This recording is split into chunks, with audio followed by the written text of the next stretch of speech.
Salut tout le monde, bienvenue dans mon lieu de ressourcement privilégié. Ça, c'est mon jardin. Moi, je suis assis par terre, là, je peux passer je dirais pas des heures, mais vraiment beaucoup de temps. Ça, ce que vous voyez en ce moment, c'est de la moutarde blanche et je l'utilise comme engrais vert pour enrichir le sol, changer sa structure, l'améliorer parce que c'est pas si... quand on défriche une nouvelle parcelle comme ça, souvent, ben, ça a été compacté par des tondeuses à gazon, même les gens qui marchent pendant des années, puis le fait de tondre le gazon tout le temps, ben, c'est pas très riche en dessous parce qu'on enlève, on enlève la matière qui se serait décomposée tranquillement puis qui aurait enrichi le sol. Ben, quand on tonde le gazon tout le temps, ben, ça fait pas beaucoup de matière organique. Fait que et là, avec ma nouvelle parcelle ici, ben là, je veux la rendre plus riche. Alors, ça se fait au fil des ans. Je mets des cultures comme ça. Là, on voyait il y a plein de belles petites abeilles. Les abeilles à miel, là, ils adorent la moutarde, ça les attire. Bientôt, je vais couper ces tiges-là et je vais les laisser se décomposer tranquillement au sol pendant l'automne et le printemps prochain. Et je vais être prêt à mettre une culture dedans. Ça devrait... Regardez la belle petite abeille ici. Ah, de l'autre côté, qu'est-ce qu'on a? Ben là, on a des tomates, mais honnêtement, il y en a qui commencent à être fatigués un petit peu. Hein? Et il y en a qui ont commencé à pourrir. Mais il y en a des belles ici. Oh là là! Mmh. Oh! En haut. Cette tomate-là, elle est pas si belle finalement. Je pourrais juste manger ce bout-là. C'est parce que j'ai pas fait attention à mes tomates cette année. D'habitude, il faut que je les attache comme il faut après mes tuteurs. Parce que quand la tomate touche le sol, elle a tendance à pourrir plus vite. Là. C'est ça qui est arrivé cette année. C'est un peu de la paresse de ma part. Mes tomates ont pourri. Avec celle-là ici. Là. Oh. C'est une tomate orange. Là. C'est pas qu'elle est pas mûre, c'est qu'elle est faite pour être orange. Et là, je vais la bouffer. J'ai faim. Comme une pomme.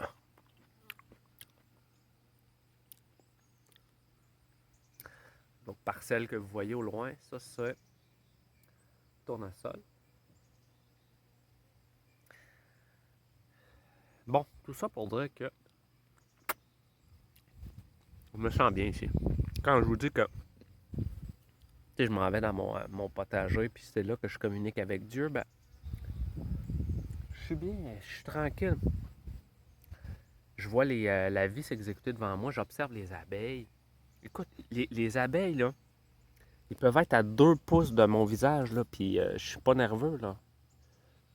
Les abeilles, ils sont concentrés sur leur travail, puis ils savent que je suis là, puis j'ai ma place, puis ils ont leur place, puis ça va très bien.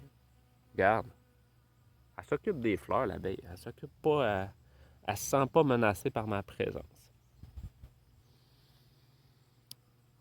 Puis dans un environnement comme ça, ben, je trouve que c'est beaucoup plus facile de ressentir la présence de Dieu, de ressentir la force du divin, la perfection qui unit toutes choses. Parce que tout ce que vous voyez devant vos yeux en ce moment, ça travaille ensemble. OK, la vie, les différentes formes de vie travaillent les unes avec les autres dans une espèce de symphonie que tout est parfait. Hein? Les fleurs exhument leur parfum pour attirer les abeilles afin d'être pollinisées. Les abeilles peuvent se nourrir comme ça et c'est nos meilleurs alliés. Les abeilles ils pollinisent toutes nos fleurs. C'est pour ça qu'on est capable d'avoir des fruits dans nos jardins. Et c'est calme. Et moi, je fais partie de ce tout-là aussi, de ce tout. Je ressens tout. Le vent, le soleil là, qui me caresse doucement. On est bien aujourd'hui. Prendre une autre bouchée de tomate. Excusez-moi mon mâchage. J'adore cette variété de tomates-là. Je la fais depuis des années. Une petite tomate orange qui s'appelle jaune flamme. Si vous partez un jardin, prenez cette tomate-là. Elle est toujours belle. Elle craque presque jamais. Là. Tu sais, des fois, il y a des tomates comme celle qu'on a vue tantôt. Elle avait commencé à craquer, là, commencé à pourrir. Mais la plupart du temps, ces tomates-là restent belles, lisses, longtemps. Jaune flamme. Je vous le conseille fortement. Une petite abeille ici. Écoute, elle a quasiment le cellulaire en pleine face, puis ça semble pas la déranger, là. Hein?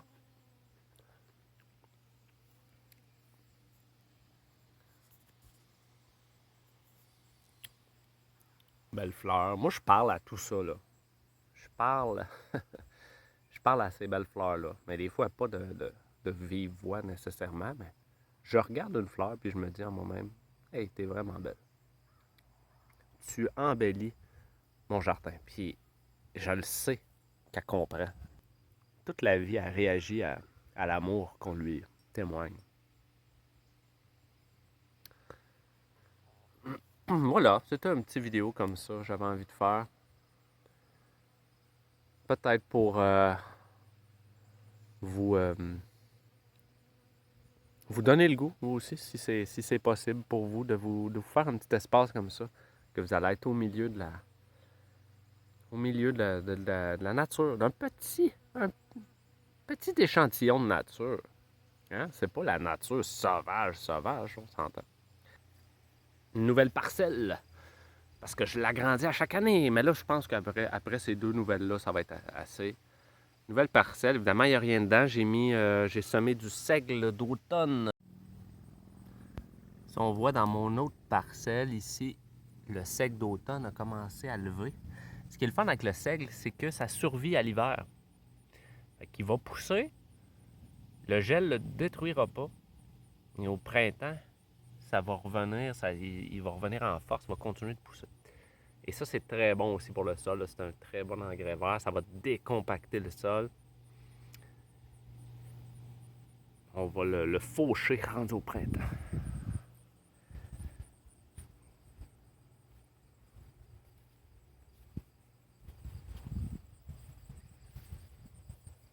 Autre parcelle ici, ah oui. Regardons, on a des aubergines. Ça, des aubergines, j'osais jamais en faire pousser. Je me suis dit, ça prend un climat chaud. Mais regardez cette belle aubergine. Ouhou! Quand même, hein? J'en ai des petites, elles, là. Honnêtement, on est rendu en septembre, là. Ouh! Je pense pas qu'elle ait le temps de pousser bien. Même chose pour elle, là. Elle est tout petite. On en a d'autres ici, regardez. Si l'été se poursuit un petit peu, peut-être je vais pouvoir les récolter. On a encore de la moutarde ici. Oh, on va aller voir mon beau tas de compost. Et que c'est beau du compost. Ouais, ça, c'est mon petit bac à compost que je me suis fait avec mes gros talents de manuel, incroyable. Là, il y a du carton, là, mais écoutez, je l'ai fait gros, là, je peux pas en mettre du stock là-dedans. Et c'est drôle, le compost, il y a toujours des petites tomates, des plants de tomates qui poussent à côté, à chaque année. C'est pas moi qui ai mis ça là. Des fois, c'est des courges, des fois, c'est des tomates. Regarde, c'est plein. Mais le problème, c'est que oui, ils sont super beaux, mais ils n'ont pas le temps de former des fruits parce qu'ils arrivent trop sur le tard. On voit ici, là, ça, ce que vous voyez là, c'est des bleuetiers. On en a acheté plein. Et là, évidemment, ils sont tout petits encore, mais ça va faire des arbustes. Regardez ça ici, là. On a 1, 2, 3, on en a 9 ici. Mais c'est pas tout, on en a d'autres, j'en ai d'autres. Est-ce que je vais avoir le temps de vous montrer tout ça? Moi, c'est une partie de mon bois de chauffage. Ici. Un petit endroit pour faire des feux.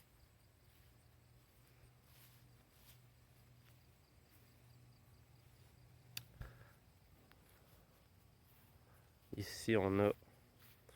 Bon, c'est des petites fines herbes, là. Mais honnêtement, plein d'herbes qui ont poussé par après. De la sauge.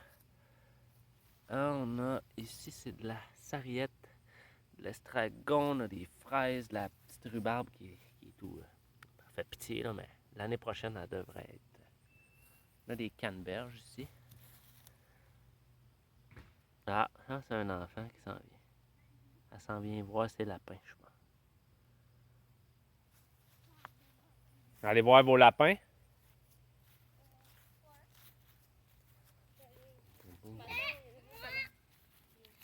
Avant, bien sûr, je vais. Ici, on a d'autres fruitiers. Moi, je prends des vidéos du terrain avec toutes les. Ça, c'est des camérisiers.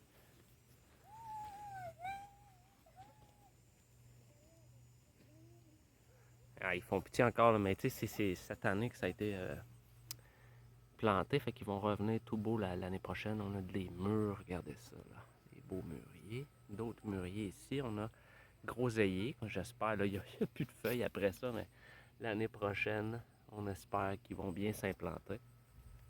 On a des framboisiers. Et des framboisiers d'été ici.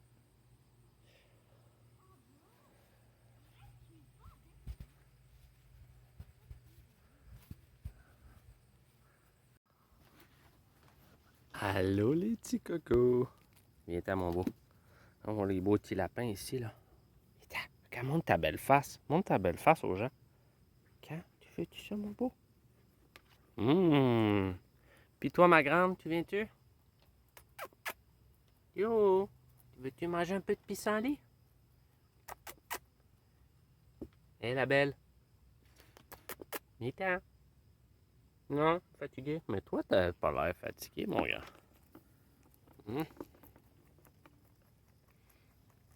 Coûte pas cher. Tu coûtes pas cher. Les feuilles de pissenlit, pis t'es heureux. Du foin.